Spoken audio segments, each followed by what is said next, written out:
रामाराव, त्योहार में इस बार गाना बजाना तो बहुत ही मस्त हो गया है ना? क्या रे भाई, तूने दाढ़ी क्यों बढ़ा ली? अरे मैं 1 महीने की छुट्टी पर हूँ। अगले हफ्ते ड्यूटी ज्वाइन करूंगा तो शेव कर लूंगा। तू भी तो त्योहारों पे ही दिखाई देता है, बाकी समय न जाने कहाँ गायब हो जाता है। तेरा क्या है, तू तो कुछ भी बोलेगा। ये स्टेट गवर्नमेंट की नौकरी है, बैठ के नहीं खिला रहे हैं। हमारी हालत तेरे जैसी थोड़ी ना है। बहुत सारे प्राइवेट चैनल्स आ गए हैं, मेहनत नहीं करेंगे ना तो खड़े भी नहीं रह पाएंगे। गंगाधर, तू कितनी भी मेहनत कर ले, तेरा खड़ा होना मुश्किल है। पहले से बहुत सारे चैनल्स आ गए हैं, तेरी तो लुटिया डूबनी है ना। बोरिया बिस्तर बांध ले। क्या रे सलीम, तुझे भी मेहनत करने की जरूरत नहीं है। सेल फोन टेक्नोलॉजी स्पीड से बढ़ रही है। आगे फ्यूचर में लैंडलाइन फोन गायब हो जाएंगे। हम लोग तो मेहनत करके डिपार्टमेंट को बचा ही लेंगे। अरे वाह, बचपन के सारे दोस्त एक साथ। अरे रामाराव, सुना तुम हमारे जिले में ट्रांसफर होके आए हो, सच है क्या? हमारे दोस्त हो, कुछ फायदा मिलेगा? वैसे भी यहाँ कोई समस्या तो है नहीं। ड्यूटी कब से ज्वाइन कर रहे हो? कल से। मतलब ये कल से देखने वाला नहीं है। वो नया ऑफिसर कब आएगा पता नहीं। पहले वाला ऑफिसर था तो काम का कोई टेंशन नहीं था, सुकून की जिंदगी थी। गजानन, वहाँ क्या कर रहा है? अरे सर आ गए, लोगों से बात कर रहे हैं। क्या कर रहा है? जल्दी आ। सर से पकड़ी मैं भी। जल्दी आ।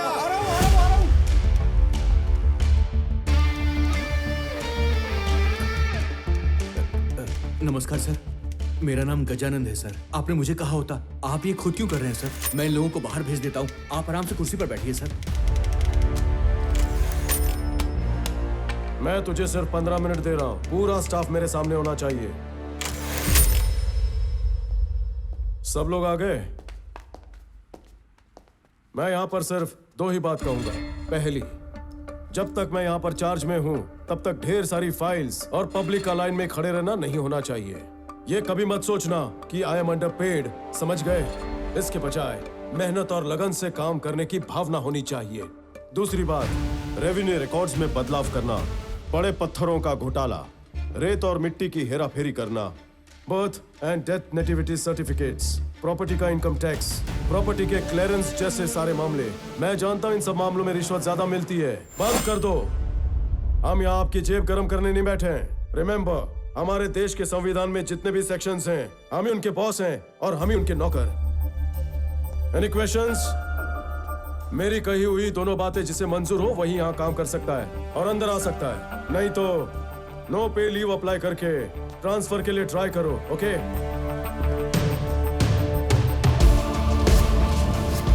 There is no privacy, no protocol in my office. Transparency. आप जो काम करते हो मुझे दिखना चाहिए। Only progress should matter.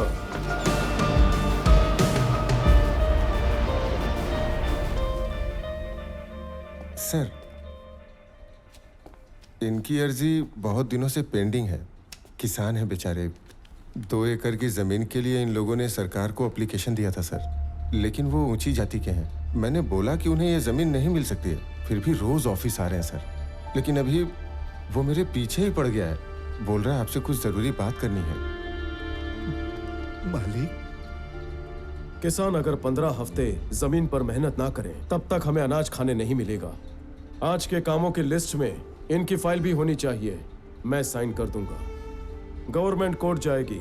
जब तक मैटर कोर्ट में चलेगा मैं रिटायर हो चुका हूँगा। तब तक ये खेती करके अपना गुजारा कर लेंगे। मालिक, जिंदगी में मैंने सोचा भी नहीं था कि मुझे जमीन का एक छोटा टुकड़ा भी मिलेगा, पर आपकी वजह से मेरा सपना पूरा हो रहा है। जो जमीन आप मुझे दे रहे हो उस पर मैं माणिक उगाऊंगा, सोना उगाऊंगा। आप देखना मालिक। हाँ, एक आदमी इतना सारा काम कर सकता है। हम जो काम सालों में नहीं कर सके, इन्होंने हफ्तों में कर दिया। क्या अंदाज है सर का। पहले कैसा था? रोज ऑफिस बंद होने से पहले 20 लोग इंतजार में खड़े रहते थे, और आज देखो अभी आधा घंटा बचा है और सिर्फ 2 लोग बाकी हैं। हमारे साहब जादूगर हैं। बड़ा ही जादू कर दिया है। हमने कितनों के नीचे काम किया है, सच कहूँ तो अब कोई भी याद नहीं है, लेकिन इनकी वजह से हम सब सुधर गए। ये तो जादूगर हैं। सुनो अनंत जी भैया। भाभी ने शॉपिंग करने के लिए तुझे टाउन भेजा, तो मुझे ऑफिस आकर डिस्टर्ब मत करना, समझा? अरे भैया, बार बार ऐसा थोड़ी ना होता है। भैया भैया, उस बुड्ढे को देखो कैसे बीच रास्ते में चल रहा है। मैं भी हटाता हूं इसको। अनंत, अनंत, हे, अरे ओ बुड्ढे, ओए,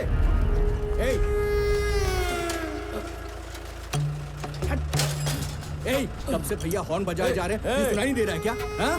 टक्कर लगेगी तो सीधे ऊपर चला जाएगा, बेवकूफ कहीं का। हाँ? बुजुर्ग से कैसे बात कर रहे हैं? अरे छोड़ो ना भैया, फिर किया ना तो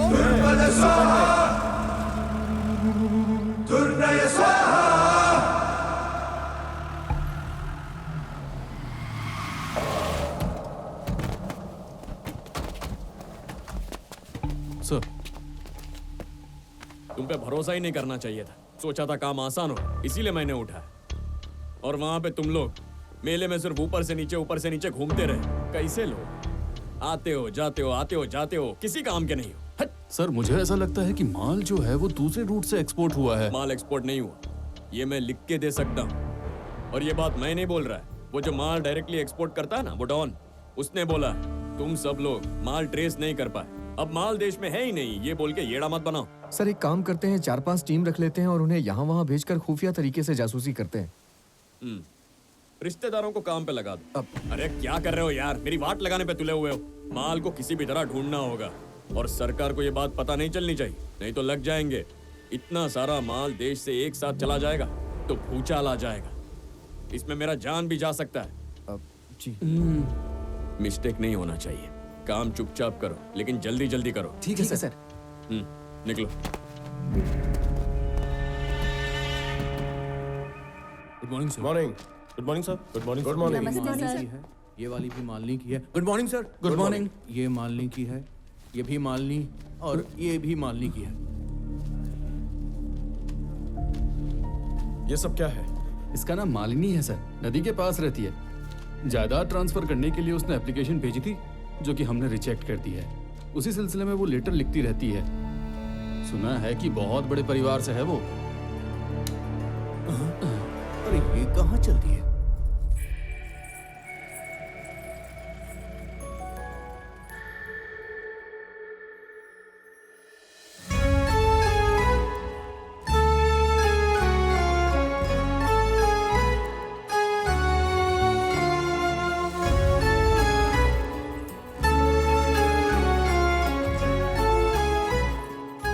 रामा, कितने सालों बाद तुम्हें देख रही हूँ। क्या बात है, तुम तो जरा भी नहीं बदले। अंदर आओ ना। कोई बात नहीं, मैं यहाँ बैठ जाता हूँ।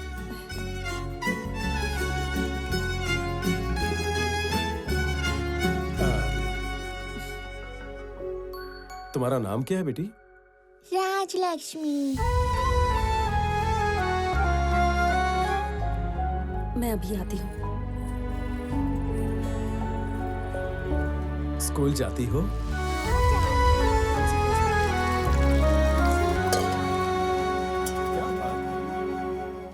Good girl. ये लो रामा। कैसे हो तुम? और तुम गांव कब आए? तुम्हारा एक बेटा भी है ना? अनंत कैसा है अभी? क्या हुआ, तुम चुप क्यों हो?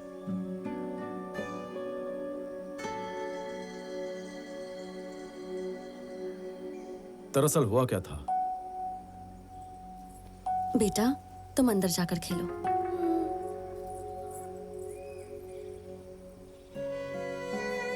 मेरी जिंदगी में बहुत से बदलाव आए। उनमें से एक ये है, मेरे पति का नाम सुरेंद्र है। मेरे पापा के साथ वो नॉर्थ में कॉन्ट्रैक्ट पे काम कर रहे थे। शादी के पहले से ही पापा को मेरे पति बहुत पसंद थे और फिर शादी होने के बाद हम लोग यहीं सेटल हो गए। काम के सिलसिले में उन्हें अक्सर दूसरे शहर जाना पड़ता था। उनके फ्रेंड वर्मा के पास कुछ नए बिजनेस प्लान्स थे, तो इन्होंने कहा मिलकर आता हूँ। ये कहकर गए और इतना रो चुकी हूँ कि अब मेरे आंसू भी सूख गए हैं। वैसे ये सब तुम्हारे हाथ कैसे लगा? डेप्यूटी कलेक्टर बनकर कुछ दिन पहले ही मेरा यहाँ ट्रांसफर हुआ है। अच्छा?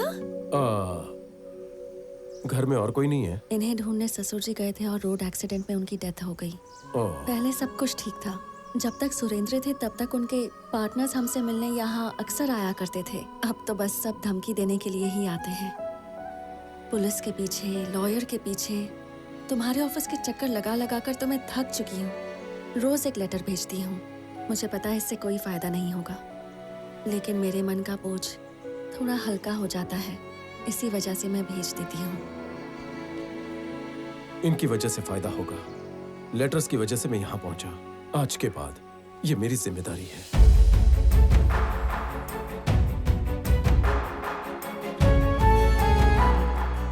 मैंने उसका दिल तोड़ा, उसके बावजूद मुझे अपने दिल में बसाकर मुस्कुराते हुए रामा मुझसे दूर चला गया था और उसने कभी मुझे कोई तकलीफ नहीं दी। आज पूरे 7 साल हो गए हैं और अब मैं जब मुसीबत में हूँ तो मुझे भरोसा दिलाया कि सब ठीक हो जाएगा। पर रामा को देखकर मुझे हमारा अतीत याद आ रहा है। रामा राव, ये नाम सुनते ही दिल में जैसे घंटी सी बजने लगती है। रामा राव जिस स्कूल में पढ़ता था वहाँ की लड़कियाँ अपना सिर उठाकर चला करती थी। तेरी तो बताऊं क्या तुझे मैं? हाँ बता। चल रे। जब मैंने पहली बार रामा राव को देखा तो ऐसा लगा जैसे मैं उसे कई सालों से जानती हूँ। ए आनंद, चींटियों को क्यों मार रहा है रे? मास्टर जी ने क्लास चालू कर दी है, चल अंदर चल। बचपन से यही इच्छा थी कि मैं उसके साथ इज्जत से अपनी जिंदगी बिताऊं। हिंदी भाषा क्या है? हमारी मातृभाषा, नेशनल लैंग्वेज। कोई और भाषा ना आए तो भी चलेगा, लेकिन अगर हिंदी ना आए तो तुम किसी काम के नहीं रहोगे। सर, मातृभाषा के साथ राष्ट्रभाषा सीखने में कोई बुराई नहीं है। मातृभाषा की बुराई हमें नहीं करनी चाहिए सर। भले हिंदी किसी की मातृभाषा ना हो, पर आधिकारिक भाषा तो है ही। रामा राव के बात करने का स्टाइल, उसका नजरिया, सब कुछ बिल्कुल अलग था। जैसे जैसे दिन बीतते गए, उम्र के साथ उसके प्रति मेरा प्यार भी बढ़ता गया।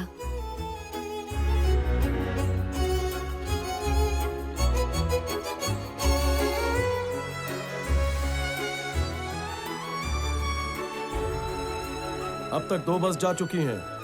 अगर तुमने मुझे नहीं छोड़ा तो लास्ट बस भी चली जाएगी। अच्छा, लगता है जितना प्यार मुझसे करते हो उससे ज्यादा गवर्नमेंट जॉब से करते हो। दिल्ली चले जाओगे और फिर उसके बाद जॉब की ट्रेनिंग के लिए 4 महीनों तक यहाँ नजर भी नहीं आओगे और तुम्हें कोई परवाह ही नहीं। अब मुझसे बर्दाश्त नहीं होता। जल्दी से ये जॉब पक्की कर लो और फिर हम शादी कर लेते हैं। मुझसे शादी करोगे ना रामा? 3 महीने में टेस्ट, इंटरव्यू सब हो जाएगा। उसके बाद तुम्हारी मर्जी। ओके? तो तुम गांव कब वापस आओगे? आने वाली 25 तारीख को। ठीक है ना?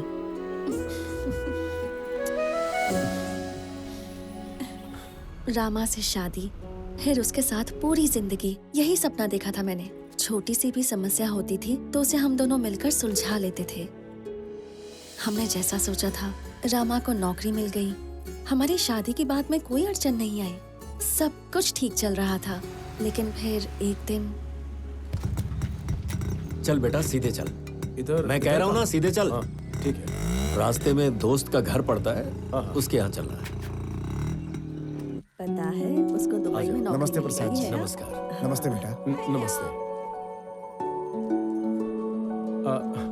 मामा जी, आप कैसे हो? रामा राव, हाँ, सब ठीक है ना? मैं ठीक हूँ। अरे महालक्ष्मी, आइए बैठिए ना। लड़के वाले आ गए हैं, लड़की को लेकर आओ।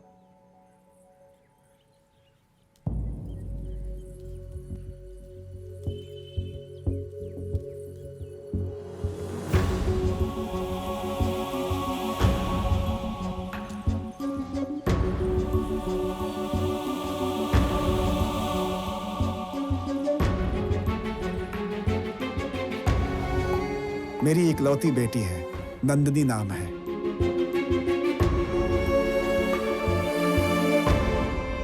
ये क्या पापा? ये लड़की कौन है? मालिनी के बारे में आप जानते हैं? जानता हूँ, इसीलिए तो लेकर आया हूँ। मालिनी की शादी हो गई है। क्या?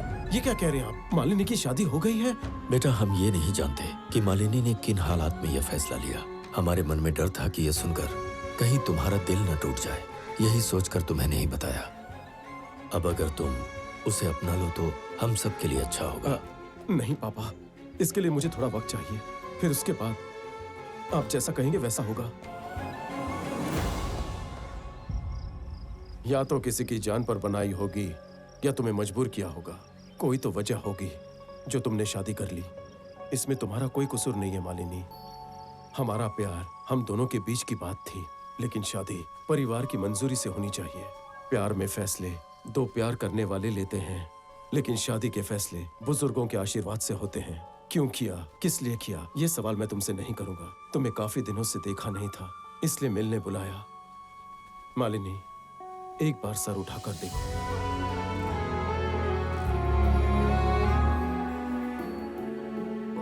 तुम्हें बताए बिना मैंने शादी कर ली। यही सोचती रही कि तुम जब मिलोगे तो तुम्हें क्या जवाब दूंगी। पता है मैं इतने दिनों से यही सोच सोच कर कितनी परेशान हो रही थी, पर तुमने एक पल में बोझ हल्का कर दिया। मेरे पापा ने अपने पार्टनर के बेटे से मेरी शादी फिक्स कर दी, और जब उन्होंने घर पर बताया तो उनके चेहरे पर इतनी खुशी थी कि क्या बताऊं। उस शादी को रोकने के लिए मुझे बस एक काम करना था, तुम्हारा नाम बताना था, पर उनका अपमान ना हो, उन्हें दुख ना हो, और उनके दुख का कारण तुम ना बनो, इसीलिए मैंने कुछ कहा ही नहीं।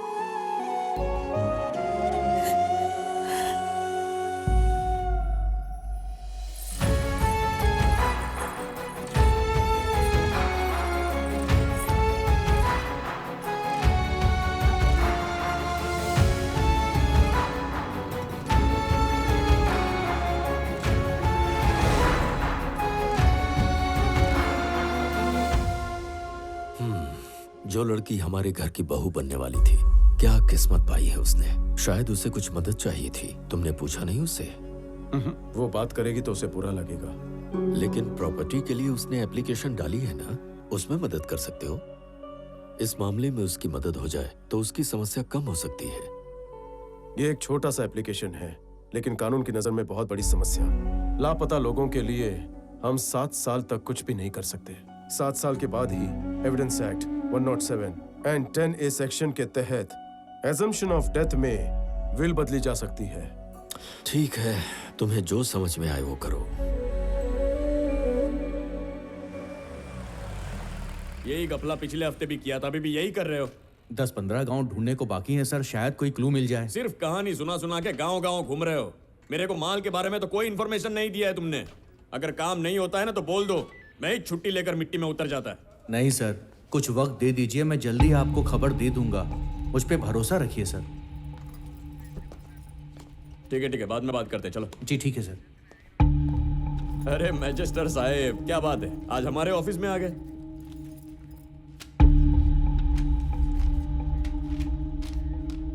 अरे इधर तो मिसिंग केस है ना।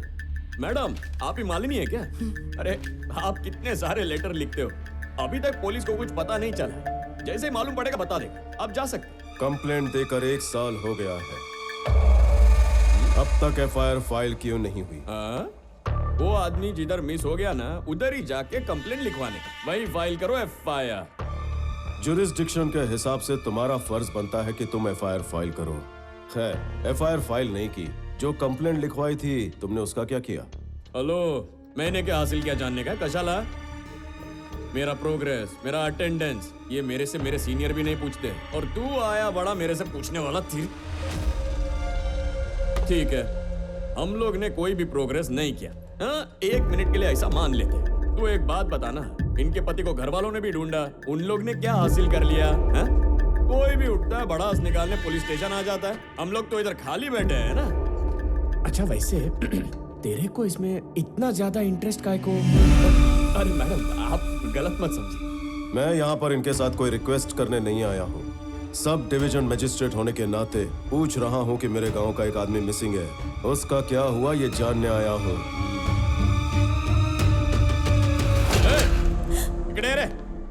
साहब, कोई सुरेंद्र नाम का आदमी है, पूरे गांव में उधारी लेके भाग गया है।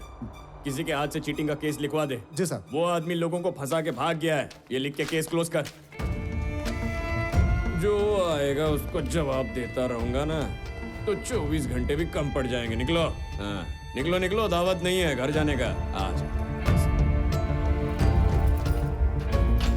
ठीक क्या लाइफ हो गई है, कोई भी ऐरा गहरा आता है और जवाब मांगने लगता है। क्या दिन आ गए।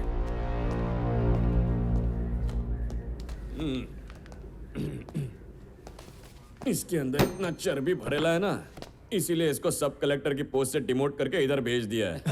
सवाल तो ऐसे कर रहा था जैसे होम मिनिस्टर है, स्वतः हीरो समझ। तो मेरे को बताओ, अपने पुलिस स्टेशन में आके अपने से ही सवाल करने का किसी ने हिम्मत किया है? साहब बस काय को आ गया। गलत इल्जाम लगा के केस क्लोज करने की सोचना मत। ये चीटिंग केस नहीं, मिसिंग केस है जिसकी जड़ तक मैं जाऊंगा ऑफिशियली। उसके बाद तेरे से इन्वेस्टिगेट कराऊंगा। उसके बाद इस स्टेशन का चार्ज मैं लूंगा। लॉकअप में 2 मौतें हुई हैं। ये कहकर इंक्वायरी के नाम पर तुझे मेरे ऑफिस में 3 बार बुलाऊंगा, फिर 4 साल तुझे घर बिठाऊंगा। हाँ। बाप रे, देख रहे वो चला गया कि इधर ही खड़ा है? चला गया साहब। अरे यार, ये आदमी किस मिट्टी से बना है? कौन है यार ये स्वामी? जब भी मिलता है डराता रहता है, भलते भलते रूल सुनाकर सवाल के जवाब मांगता रहता है।